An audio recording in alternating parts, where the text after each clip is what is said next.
সকাল কিংবা সন্ধেবেলায় চপ সিঙ্গারা খেতে ইচ্ছে না করলে এই রেসিপিটা বানিয়ে দেখতে পারেন। এটা যেমন চপ সিঙ্গারার থেকে টেস্টি হয় তেমন হেলদি তো অবশ্যই, আর বানানো একেবারে সহজ। এই রেসিপির জন্য এখানে আমি কয়েক পিস ময়দার ব্রেড নিয়েছি, এটা কিন্তু আটার ব্রেড নিইনি, তবে আপনারা একই রকম রেসিপি আটার ব্রেড দিয়েও তৈরি করতে পারেন। এবার গ্লাস দিয়ে চেপে চেপে মাঝখানে গোল গোল করে রুটিগুলোকে কেটে নিলাম। আর এখানে দুটো ডিম সিদ্ধ নিয়েছি, ডিম সিদ্ধগুলোকেও ছুরি দিয়ে ঠিক এরকম গোল গোল করেই কেটে নিচ্ছি। ডিম এরকম কাটতে গিয়ে যদি কয়েকটা ডিম একটু ভেঙে যায় তাতেও কিন্তু কোনো অসুবিধা নেই, সেই ডিমগুলোও কাজে লাগবে। আর ওই ভেঙে যাওয়া ডিমগুলোকে আমি গ্রেটারে গ্রেট করে নিচ্ছি। আর যেই ডিমগুলো কাটতে গিয়ে ভাঙেনি সেগুলো কিন্তু আমি অন্যভাবে ব্যবহার করব। আর ভাঙা ডিমগুলোকেই গ্রেটারে গ্রেট করে নিলাম। তারপর ওই গ্রেট করা ডিমের মধ্যে দিয়ে দিলাম পেঁয়াজ কুচি, দিয়ে দিচ্ছি গ্রেট করা গাজর, আর দিয়ে দেব 1 চামচ মেয়োনিজ, আর 1 টুকরো কিউব চিজ গ্রেট করে দিচ্ছি। চিজটা কিন্তু অবশ্যই দেবেন, তাহলে টেস্টটা দারুণ লাগবে। আর মেয়োনিজ থাকলে দেবেন, না থাকলে না দিলেও হবে। দিয়ে দিলাম পরিমাণ মতো লবণ, আর দিয়ে দিচ্ছি 1/2 চামচেরও একটু কম গোলমরিচ গুঁড়ো, 1/2 চামচ মতো দিয়ে দিলাম চিলি ফ্লেক্স। তারপর সমস্ত কিছু খুব ভালো করে মিশিয়ে নিচ্ছি। সব সবজি আর ডিম ভালোভাবে মিশিয়ে নেওয়া হয়ে গেছে। এখন যে ব্রেডগুলো কেটে নিয়েছিলাম ওই একটা ব্রেড নিয়ে নিলাম, তার উপরে 1 পিস ডিম সিদ্ধ দিয়ে দিলাম সবজি আর ডিম মেয়োনিজ চিজ দিয়ে যে মেখে রেখেছিলাম সেটা কিছুটা দিয়ে, মানে ওপরটা পুরোই কভার করে দিলাম।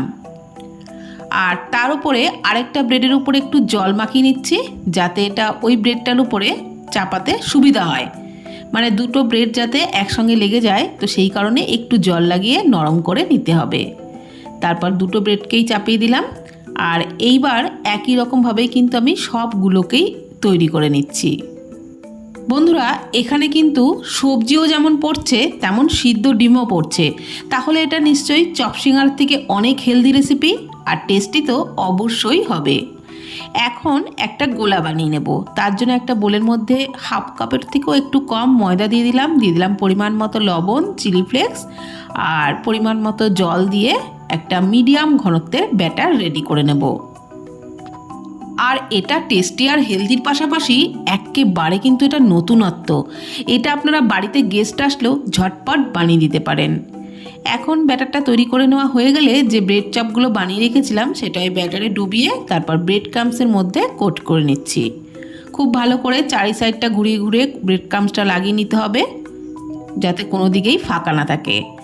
ঠিক এইভাবে সবগুলোকেই আমি তৈরি করে নিয়েছি। এখন কড়াইয়ে সাদা তেলের মধ্যে গ্যাসের ফ্লেম লোতে রেখে উল্টে পাল্টে টাইম নিয়ে কিন্তু ভেজে নিতে হবে, তাহলে ভেতর থেকেও ভালো ভাজা হবে, ওপরটাও দারুণ ক্রিস্পি হবে, খেতে তো ভালো লাগবেই। তো একইভাবে আমি সব কটাকেই কিন্তু উল্টে পাল্টে লালচে করে ভেজে নিয়েছি।